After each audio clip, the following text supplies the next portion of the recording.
साहब काशीराम के 92वें जन्म दिवस पर बहुजन समाज पार्टी की तरफ से या बहुजनों की तरफ से साहब काशीराम के चरणों में किस तरीके की श्रद्धांजलि होनी चाहिए। राजधानी आगरा में बैठे हैं, उस राजधानी के अंदर अब मैं पिछले दो इलेक्शन की मैं बात करूं, मैं 2017 की बात करूं, 2022 की बात करूं, तो यहाँ पर हमारे पास एक भी विधायक नहीं है। युवाओं के सीने में आग और दिमाग में बर्फ होनी चाहिए। तो इस वक्त आग भी है और बर्फ भी है। देखिए, आपसे मैं बीच में सवाल कर रहा हूँ। आपने कहा सीने में आग और दिमाग में बर्फ होनी चाहिए, जिससे कि आप अच्छे तरीके से सोच समझ सकें, दिमाग ठंडा रहना चाहिए। लेकिन अगर उत्तर प्रदेश की मैं बात करूँ या पूरे देश की बात करूँ, तो वहाँ दिमाग में आग है और सीना ठंडा है उन लोगों का। वो केवल फॉर्मेलिटी करते हैं, राजनीति के नाम पे या आंदोलन के नाम पे फॉर्मेलिटी करते हैं, लोगों को भिड़ाने का काम आज के नए नए संगठनधारी लोग कर रहे हैं।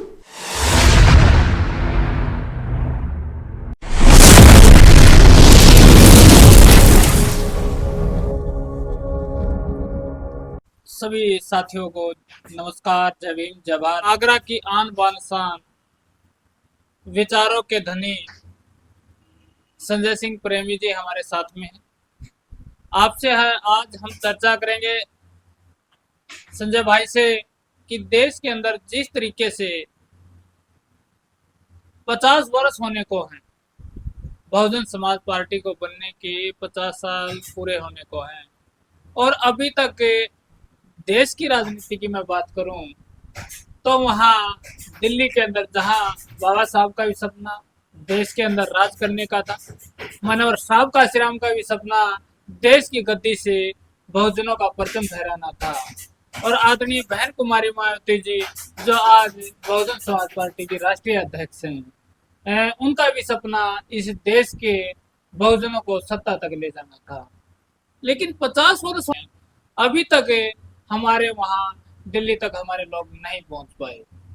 उसी के बीच हम चर्चा करेंगे भाई से कि क्या रहा देश के अंदर। आज हम दलितों की राजधानी आगरा में बैठे हैं, उस राजधानी के अंदर अब मैं पिछले दो इलेक्शन की मैं बात करूं, मैं 2017 की बात करूं, 2022 की बात करूं, तो यहाँ पर हमारे पास एक भी विधायक नहीं है जहां दलितों की राजधानी है।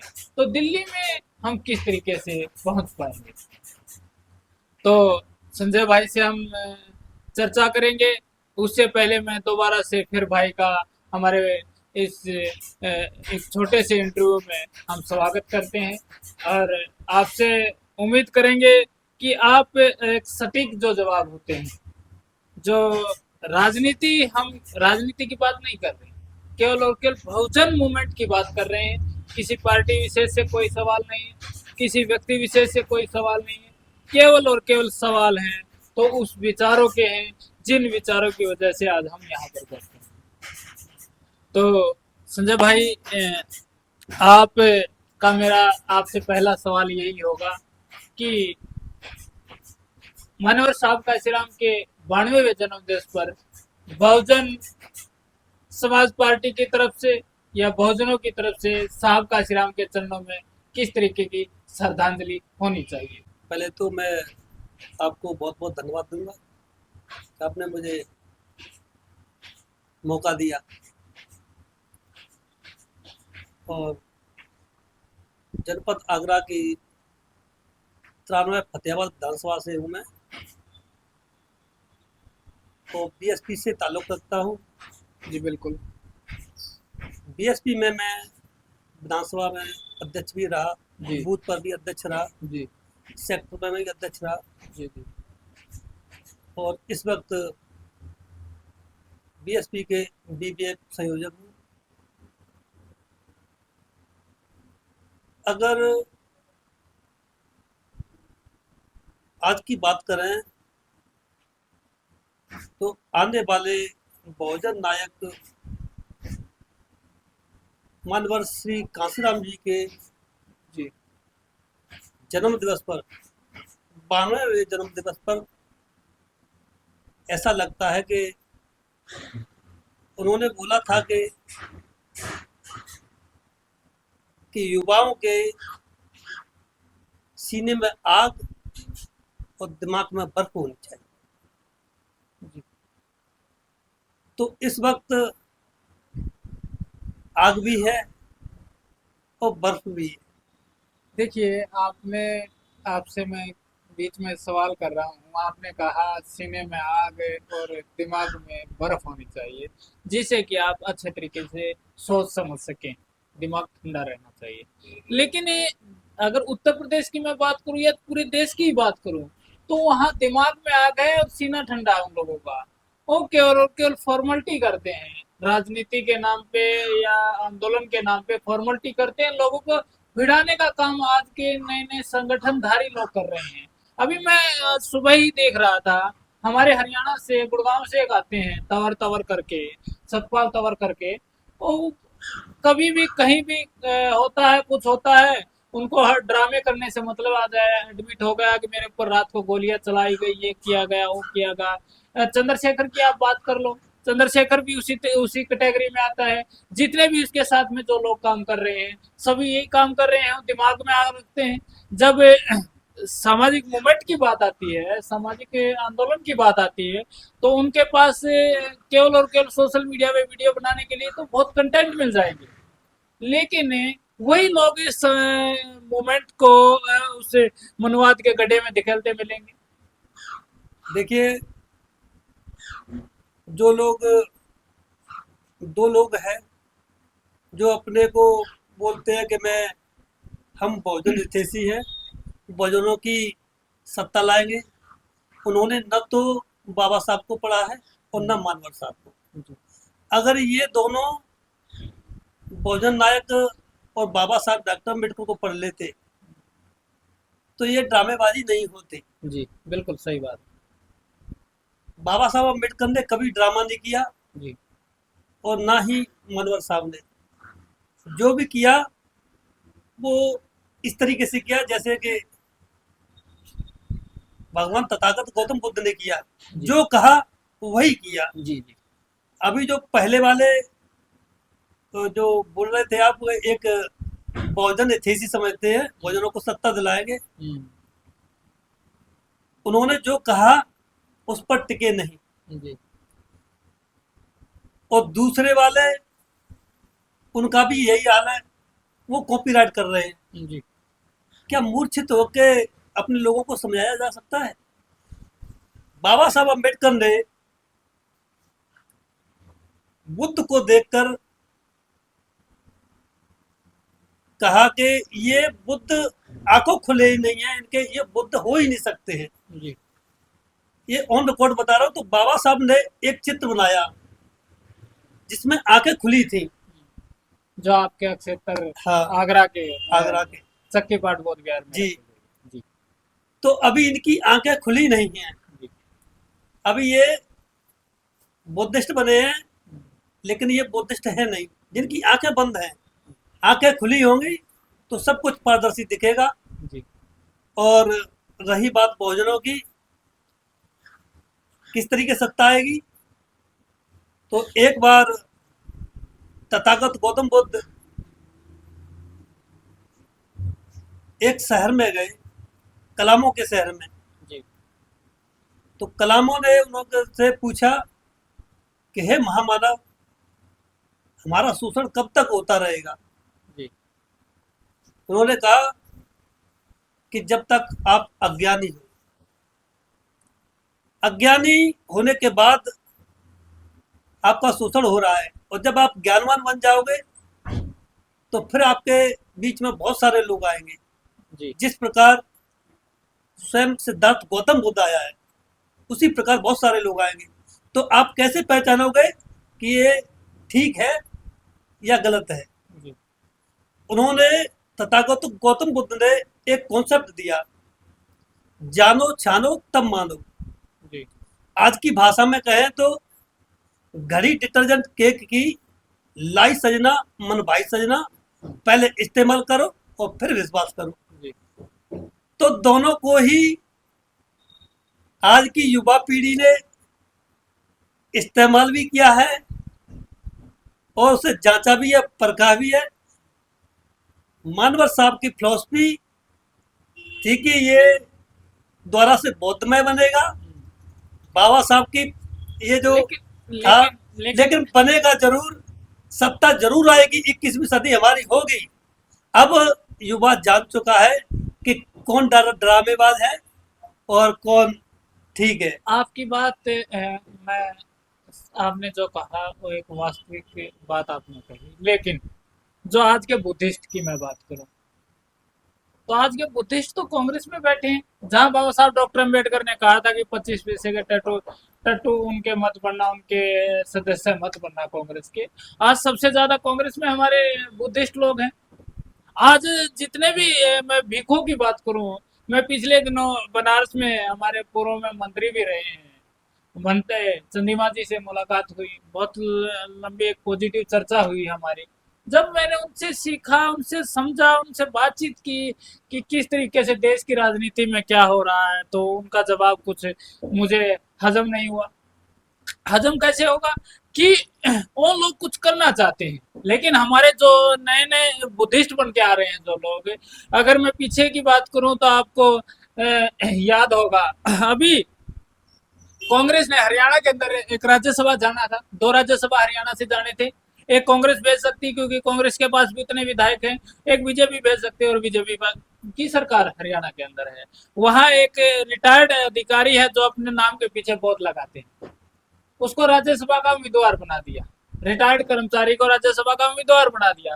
और जब वो कर्मचारी था तब तक उसको मूवमेंट याद थी, वो कहता था कि कांग्रेस ने भी हमारा हक खाया, बीजेपी ने भी हक खाया, दूसरी पार्टियों ने भी हक हमारा हक खाया, हमारे हमें कोई बचा सकता हो, बीएसपी है या मान्यवर साहब का श्रम का है।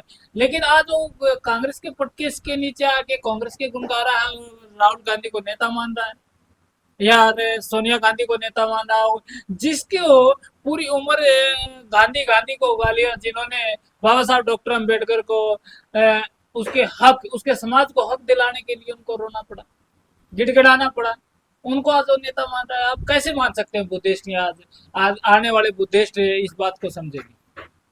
देखिए, अगर हम आगे जाना चाहेंगे तो पहले पीछे भी हमें इतिहास मालूम होना चाहिए। जी। सम्राट अशोक के शासन काल में सम्राट अशोक ने 60,000 भिक्षु संघ को डिसमिस किया। बिल्कुल। आज की जो सामाजिक परिवर्तन की जो राजनीति बहन कुमारी मायावती जी कर रही हैं, जी। मैं उनको 21वीं सदी की 21वीं सदी का सम्राट अशोक महान कह गए। बिल्कुल मान सकते हैं। तो इस वक्त जो कोऑर्डिनेटर हैं और बामसेप के जो एम्प्लॉयर हैं, ऐसे ही उस जमाने के बहुत भिक्षु हुआ करते थे। जब उन्होंने अपना ठीक तरीके से काम नहीं किया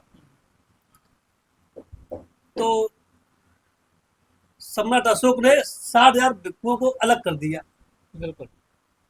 क्योंकि वो ठीक तरह से काम नहीं कर रहे थे। लेकिन लेकिन आज भी सर, आज भी है जो नकली बौद्धिस्ट हैं, पहले भी नकली बौद्धिस्ट थे जो 60,000 भिक्षुओं को अलग किया, आज भी नकली हैं। अगर असली बौद्धिस्ट है तो वो तो आज भी बाबा साहब अम्बेडकर के और मानवर काशीराम साहब के विचारों पर चल रहा है। इतने ज्यादा नहीं है। जो कांग्रेसी है वो दलाल है, वो केवल खाना बदोश है, वो भिक्षु है नहीं है। लेकिन उत्तर प्रदेश में तो मैं जहां तक मैं जानता हूं, क्योंकि मैं 21 और 22 के इलेक्शन तक यहाँ रहा हूँ, उत्तर प्रदेश में मैं घूमा हूँ, और अभी भी मैं कंटिन्यू आपके बीच में आप साथियों से मिलता जुलता रहता हूँ, मूवमेंट का काम करता रहता हूँ। लेकिन यहाँ आज बाबा साहब को पूजने लगे, बुद्ध को लोगों ने पूजा, आज बाबा साहब को लोग पूज रहे हैं। मैं बहुत गांव में गया हूँ जहाँ बाबा साहब के सामने शाम सुबह शाम मोमबत्तियां जलाई जा रही हैं। इसके बारे में आपका क्या मानना है, क्या सोचना है? क्योंकि ये तो विचारक थे, ये भगवान नहीं थे, ये विचारक थे।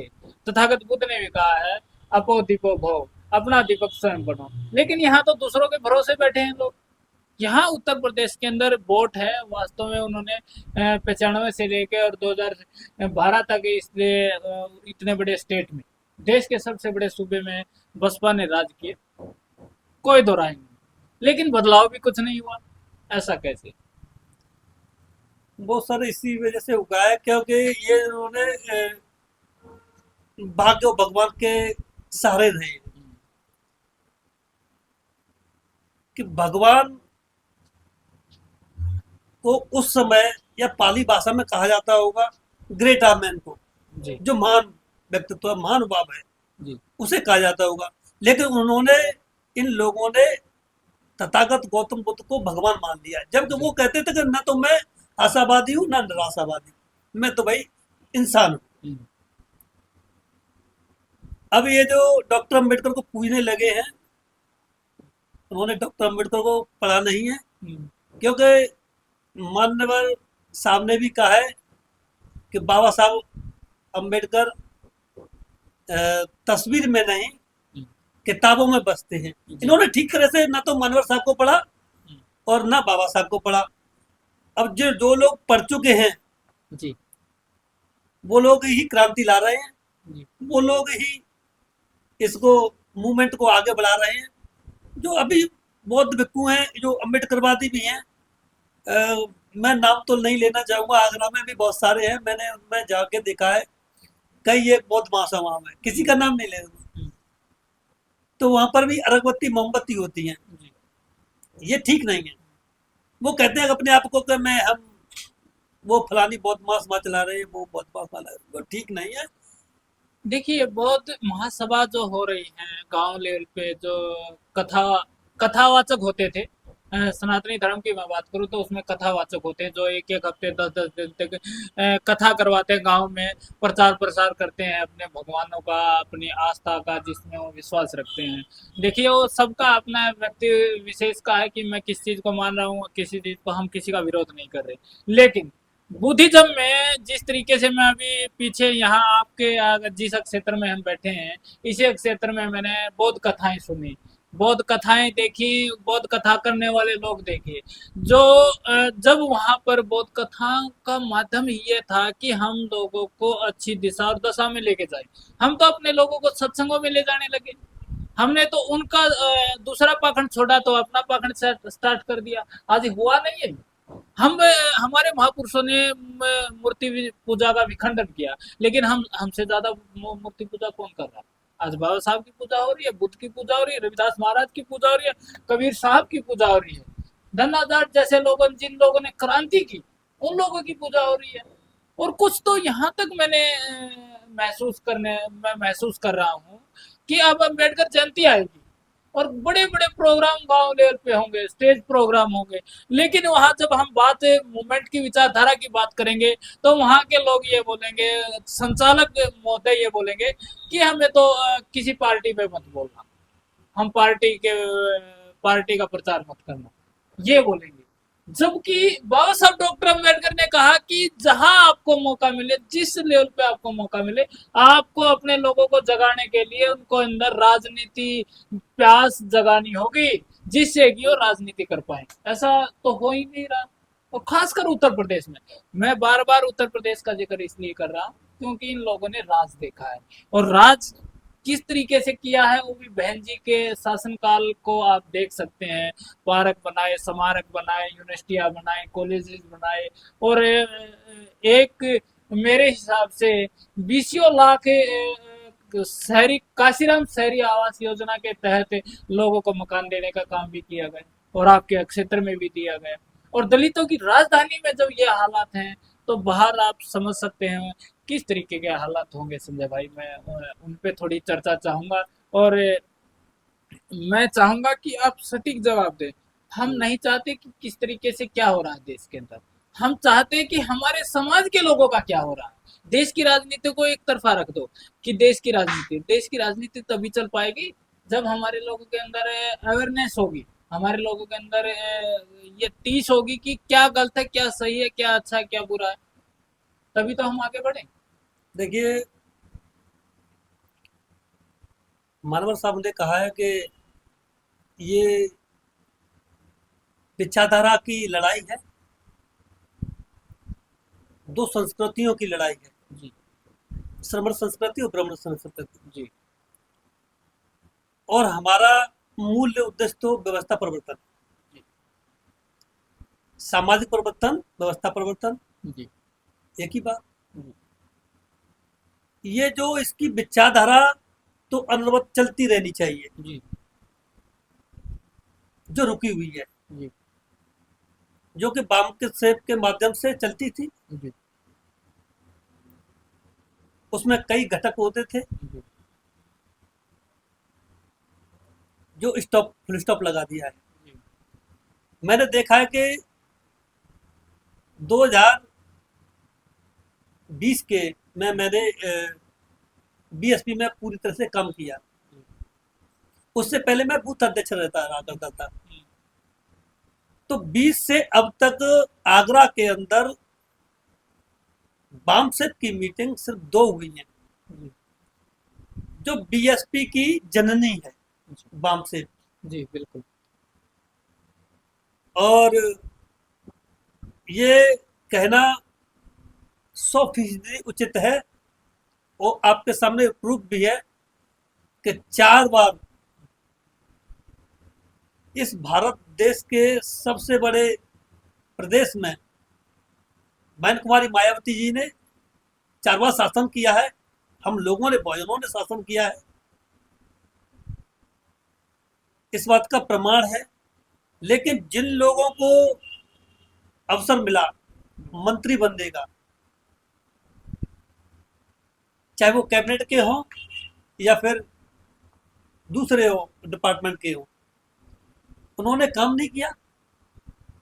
बीएसपी की सत्ता जाने के बाद, 7 से 12 की जाने के बाद में वो सब के सब दरकिनारे हो गए, वो खाना बदोस्त बन गए।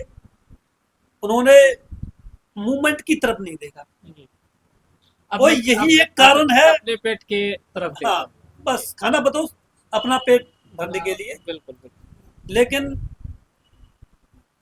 मानवर साहब कहते थे कि हमें उस शिखर तक ले जाना है जिस शिखर तक हमारी चाहत है। और चाहत क्या थी?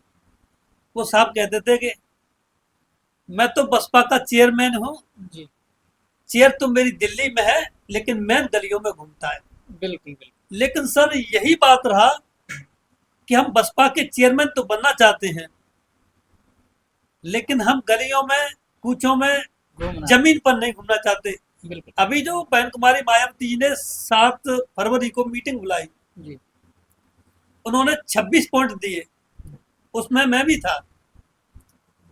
26 पॉइंटों पर कार्य करना है कोऑर्डिनेटरों को, बूथ के अध्यक्षों को, महासचिवों को, सेक्टर अध्यक्षों को, सभी को। लेकिन मेरी विधानसभा में अभी तक एक भी मीटिंग नहीं लगी है।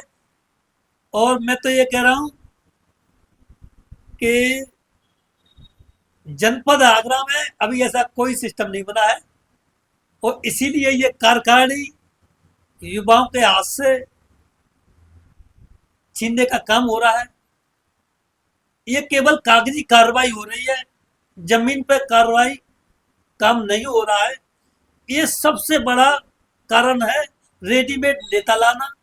वो मिशनरी नेता नहीं बने, मिशन मूवमेंट सोशल वर्कर नहीं है, रेडीमेड। कभी कई कई तो मैंने कोऑर्डिनेटर ऐसे भी देखे हैं हमारे आगरा के, उनको मौका दिया जाता है कि आप बोलो स्टेज पर बड़ी पर, तो वो कहते हैं वो मैं सारा वक्त अपने सीनियरों को देता हूँ। 2 बार मैंने देखा कोऑर्डिनेटरों को, मतलब कि वो पैसा दे के लग जाते हैं, वो इसका बस मतलब बस यही रेडीमेड है। रेडीमेड है उनको। जब आप कोऑर्डिनेटर हैं, 4 मंडलों के प्रभारी हैं, और आप अगर आप बोल ही नहीं पा रहे हो तो फिर किस नाम का पद?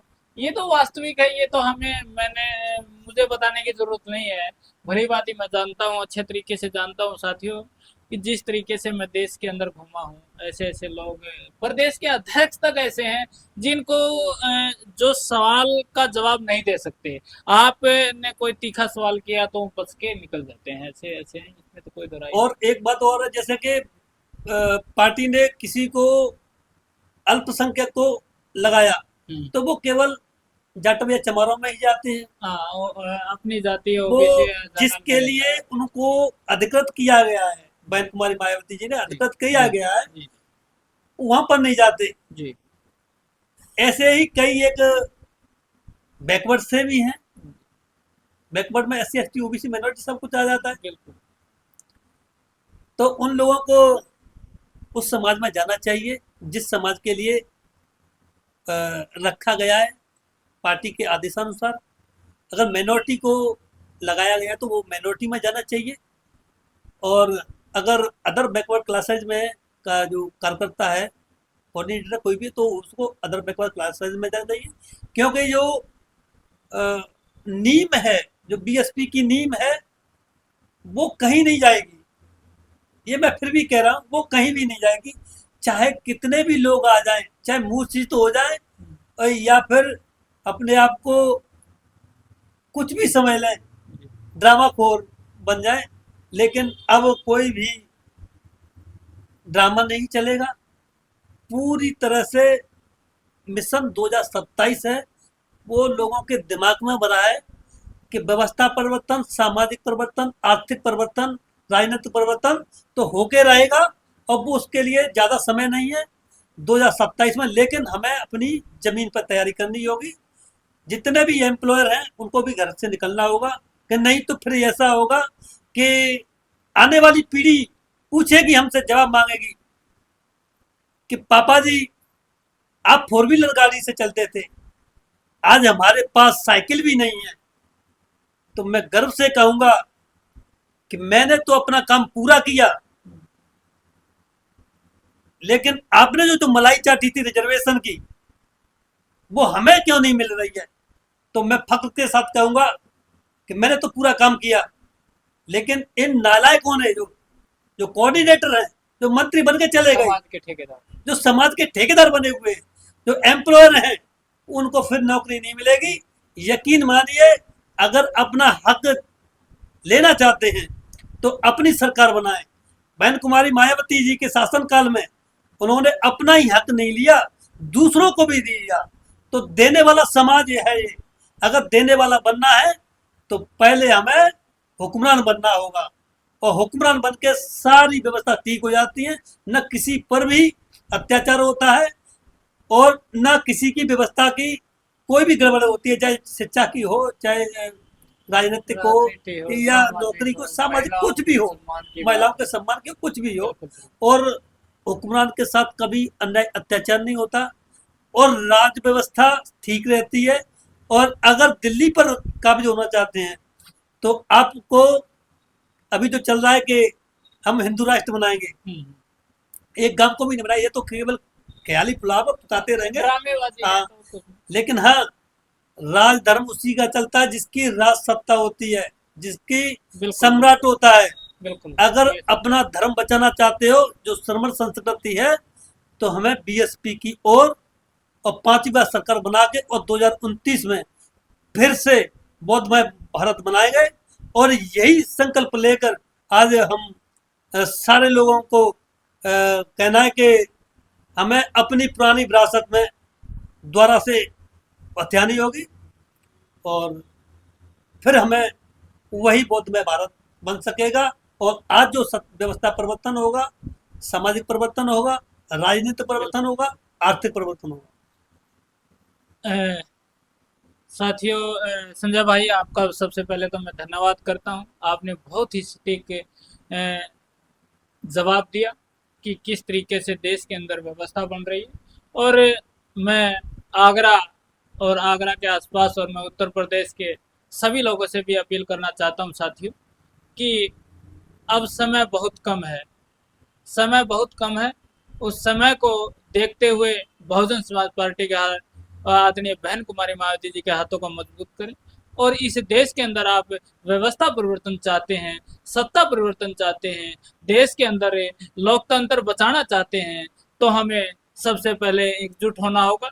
इन छोटे छोटे संगठन, छोटी छोटी पार्टियां, अनेकों पार्टियां मानव साहब काशीराम के समय भी आई, माँ बाबा साहब डॉक्टर अम्बेडकर के समय भी ऐसी अड़चने आई जो हमारे ही लोगों को, हमारे ही लोगों के खिलाफ खड़ा कर दिया गया। और आज आदरणीय बहन कुमारी मायावती जी, जिसके बगैर किसी भी देश की किसी भी पार्टी का काम नहीं चल रहा, और और आप लोग सोच रहे हो कि हमारी पार्टी खत्म हो चुकी है, आप ये सोच रहे हो कि आपकी पार्टी खत्म हो चुकी है, जब देश की कांग्रेस जो दूसरे नंबर की सबसे बड़ी पार्टी है, और बीजेपी जो सत्ता में और देश की राजनीति में सत्ता भागीदारी है, जो देश का प्रधानमंत्री जिस पार्टी का है, वो प्रधानमंत्री भी ये कह रहा है कि बहुजन समाज पार्टी बहुत ताकतवर पार्टी है साथियों, और हमारे समाज के लोग कह रहे हैं कि पार्टी खत्म हो गई।